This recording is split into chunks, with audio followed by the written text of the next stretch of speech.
ओम शांति। प्रातः मुरली बाप दादा मधुबन।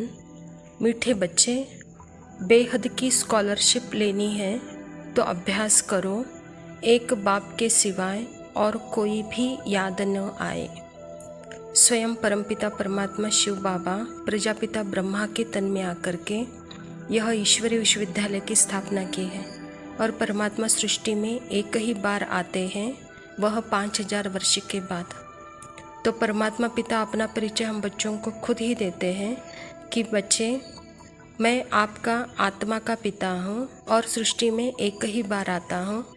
यह देह के पिता आपको जन्म जन्मांतर मिलते हैं, देह के पार्ट में रहते। जब देहधारियों को याद करते हो तो बाबा कहता है कि बच्चे, अभी यह देहधारी बन करके देहधारियों को याद करना छोड़ो, कहता बाबा, और जो तुम हो यथार्थ आत्मा, तो उस स्मृति में रहकर मुझे याद करो, क्योंकि यही है सदाकाल का सुख और शांति का अनुभव, और इस अनुभूति में अभी सदा रहो, कहता है बाबा। यही है यथार्थ अर्थ में अपने पार्ट को भी ऊंचा बनाना, अर्थात ही इसको स्कॉलरशिप लेना, कहता बाबा। तो इसलिए बच्चे सिवाय एक बाप के और कोई को भी याद नहीं करो, कह के बाबा कहता है। प्रश्न है, बाप का बनने के बाद भी यदि खुशी नहीं रहती है तो उसका कारण क्या है? उत्तर है, बुद्धि में पूरा ज्ञान नहीं रहता है, बाप को यथार्थ रीति याद नहीं करते, याद न करने के कारण ही माया धोखा देती है, इसीलिए खुशी नहीं रहती। तुम बच्चों के बुद्धि में नशा रहे, बाप हमें विश्व का मालिक बनाते हैं, वह सदा उल्लास और खुशी रहे। बाप का जो वर्षा है पवित्रता, सुख और शांति, इसमें फुल बनो तो खुशी रहेगी। बाबा हम बच्चों को कारण पूछ रहे हैं कि बच्चे, जब मैं मिला हूँ आपको तो आपको खुशी क्यों नहीं हो रही है? और बाबा क्यों आया है? जो यथार्थ स्मृति है वह स्मृति दिलाने के लिए ही बाबा आया है। यही है ज्ञान, और उस ज्ञान को हम यथार्थ बुद्धि में नहीं रखते हैं और यथार्थ स्मृति स्वरूप होकर नहीं याद करते,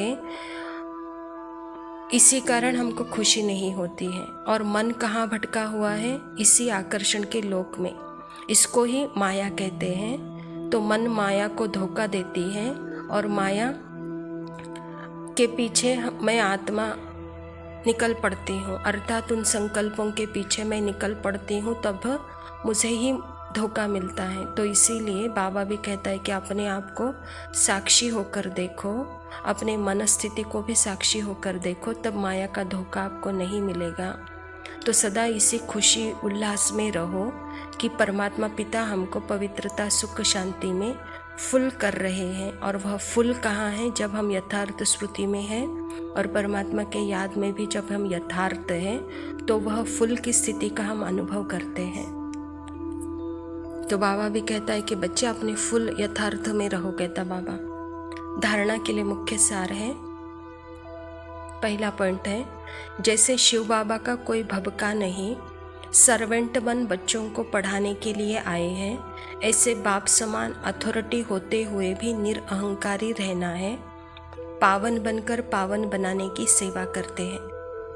तो शिव बाबा हम बच्चों को कैसे देखते हैं? आत्मा के रूप में देखता है। तो बच्चे, आप भी आत्मस्मृति में स्थित होकर जो भी आपके सामने हैं या अपने मन बुद्धि के आप अथॉरिटी बनो, मालिक बनो, तभी वहाँ पे निरअहंकारिता रहेगी, निर्विकारिता रहेगी, और इस स्थिति में ही आप अनेकों की सेवा कर सकेंगे, कहता है बाबा। तो यही है पावन स्थिति, पवित्र स्थिति। इस पवित्र स्थिति में रहकर सेवा करो। इस दुनिया के बच्चे अभी सर्वेंट बनो, कहता बाबा। तो अभी आज सर्वेंट होंगे तो कल वही मालिक होंगे। दूसरा पॉइंट है, विनाश काल के समय ईश्वरीय लॉटरी लेने के लिए प्रीत बुद्धि बन याद में रहने और दैवी गुणों को धारण करने की रेस करनी है। अभी का समय विपरीत बुद्धि विनश्यन्ते, क्योंकि यहाँ सेकेंड मन माया हमको संशय में लाती है और संशय बुद्धि विनश्यन्ति के तरफ निकल पड़ते हैं। तो सदा परमात्मा के साथ प्रीत बुद्धि है तो हम यथार्थ वे में हैं, करेक्ट हमारे मंजिल तक पहुंच जाते हैं। तो इसलिए बाबा भी कहता है कि बच्चे प्रीत बुद्धि बन करके ईश्वरीय लॉटरी लो, दैवी गुणों की धारणा की रेस करो, कहता बाबा। वरदान है, शुद्ध संकल्पों के घेराव द्वारा सेफ्टी का अनुभव करने और कराने वाले शक्तिशाली आत्मा भव। बाबा कहता शक्तिशाली आत्मा वह है जो दृढ़ता की शक्ति द्वारा सेकंड से भी कम समय में व्यर्थ को समाप्त कर दे। शुद्ध संकल्प की शक्ति को पहचानो। एक शुद्ध और शक्तिशाली संकल्प बहुत कमाल कर सकता है। सिर्फ कोई भी दृढ़ संकल्प करो तो दृढ़ता सफलता को लाएगी। सबके लिए शुभ संकल्पों का बंधन घेराव ऐसे बांधो जो कोई भी थोड़ा कमज़ोर भी हो तो उसके लिए यह घेराव एक छत्र छाया बन जाए, सेफ्टी का साधन व किला बन जाए। बाबा कहता बच्चे आप आत्मा हो और आत्मा ही सदा दृढ़ता स्वरूप है, तो अपने दृढ़ता को अभी प्रत्यक्ष प्रमाण में प्रसिद्ध करो, कहता बाबा। तो दृढ़ता में रहते श्रेष्ठ स्थिति में रहना ही जैसे कि एक मजबूत किला बनाना, वह सेफ्टी का साधन अनेकों को जैसे छत्र छाया का काम करेगा। वह शक्तिशाली एक वाइब्रेशन अनेकों को जैसे शक्तिशाली बनाएगा, सुख शांति के अनेकों को अनुभव कराएगा। तो ऐसे दृढ़ता संपन्न सेकंड में भी अपने व्यर्थ को समाप्त कर समर्थता में आ जाओ, कह रहा है बाबा। स्लोगन है, सबसे श्रेष्ठ भाग्य उनका है जिन्हें डायरेक्ट भगवान द्वारा पालना, पढ़ाई और श्रेष्ठ जीवन की श्रीमत मिलती है। यथार्थ में मैं कौन हूँ, मैं किसकी हूँ और मुझे कौन मिला है, यह अनुभव करना ही जैसे कि डायरेक्ट परमात्मा के अनुभव में रहना, उसके पालना में रहना, उनके श्रीमत पर अपना जीवन श्रेष्ठ बनाना, उनकी पढ़ाई सदा पढ़ते रहना। अच्छा मीठे मीठे सिकिलधे बच्चों प्रति माता पिता बाप दादा का याद प्यार और गुड मॉर्निंग। रूहानी बाप की रूहानी बच्चों को नमस्ते।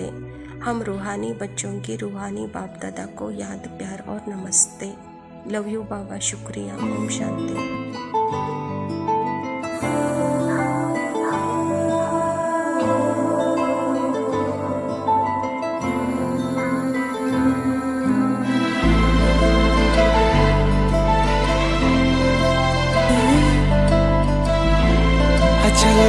चले तुम्हें तारों के शहर में, धरती पे ये दुनिया हमें प्यार न करने देगी। चले तुम्हें तारों के शहर में, धरती पे ये दुनिया हमें प्यार न करने देगी।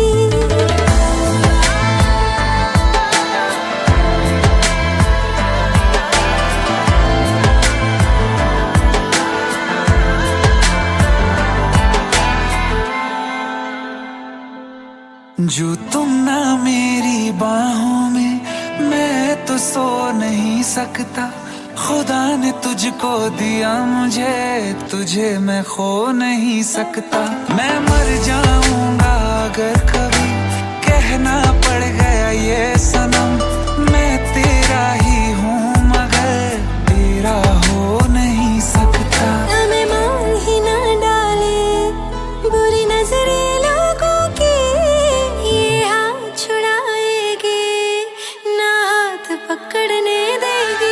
चलो ले चले तुम्हें तारों के शहर में, धरती पे दुनिया हमें प्यार न करने देगी।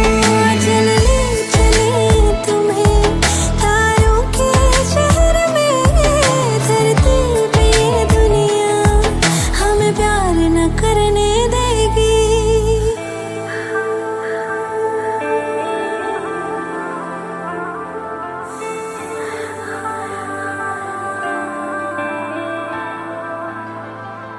लोग हमसे जलते हैं इस बात पे, क्यों इतने ज्यादा खूबसूरत खूबसूरत लगते हैं हम साथ में। लोग हमसे जलते हैं इस बात पे, क्यों इतने ज्यादा खूबसूरत लगते हैं हम साथ में। जो भी इश्क में होते हैं दीवाने से, खुशी नहीं देखी जाती मोहब्बत के जमाने से। मुझे पता है ओ जानम, चाहे कुछ भी हो जाए तू खुद मर जाएगी, जानी ना मरने देगी। चले चले तुम्हें तारों के शहर में, धरती पे दुनिया हमें प्यार न करने देगी।